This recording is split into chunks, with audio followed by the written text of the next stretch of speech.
আপনি কি কখনো ভেবেছেন জীবনের কোনো ব্যর্থতা আসলে আল্লাহর সবচেয়ে বড় রহমত হতে পারে?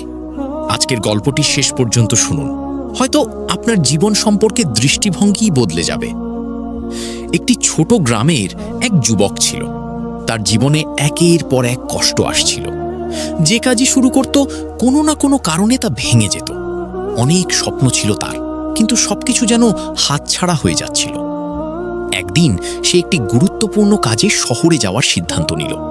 সে বিশ্বাস করেছিল এই কাজটি হয়ে গেলে তার জীবনের সব সমস্যা দূর হয়ে যাবে। ভোরে ঘুম থেকে উঠে রওনা হওয়ার প্রস্তুতি নিল, কিন্তু হঠাৎ তার গাড়ির চাকা নষ্ট হয়ে গেল। অনেক চেষ্টা করেও সময় মতো বের হতে পারল না। রাগী ও দুঃখে সে আকাশের দিকে তাকিয়ে বলল, হে আল্লাহ, আমার সঙ্গে এমন কেন হয়?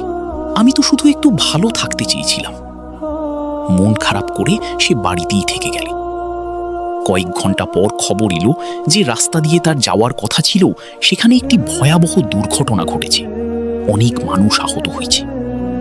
সংবাদটি শুনে তার শরীর কেঁপে উঠল। সে বুঝতে পারল যে বিলম্বকে সে অভিশাপ মনে করেছিল, সেটাই ছিল আল্লাহর রহমত। কিন্তু গল্প এখানেই শেষ নয়। কয়েক মাস পরে তার আরেকটি বড় স্বপ্ন ভেঙে গেল। যে চাকরির জন্য সে দীর্ঘদিন অপেক্ষা করেছিল, সেটি পেল না। আবারও তার চোখে পানি চলে এলো।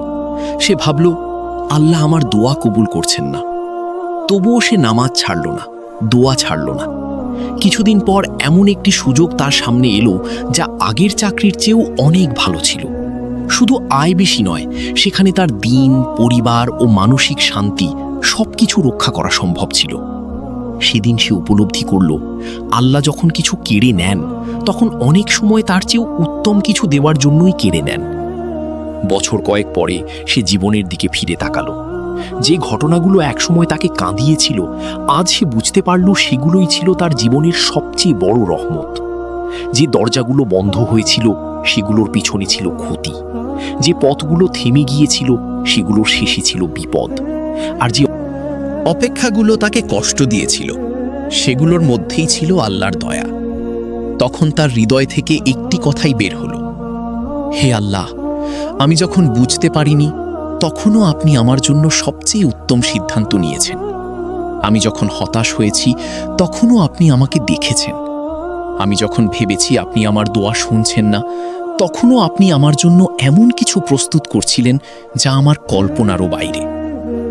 জীবনের প্রতিটি বিলম্ব, প্রতিটি ব্যর্থতা এবং প্রতিটি বন্ধ দরজাই শাস্তি নয়।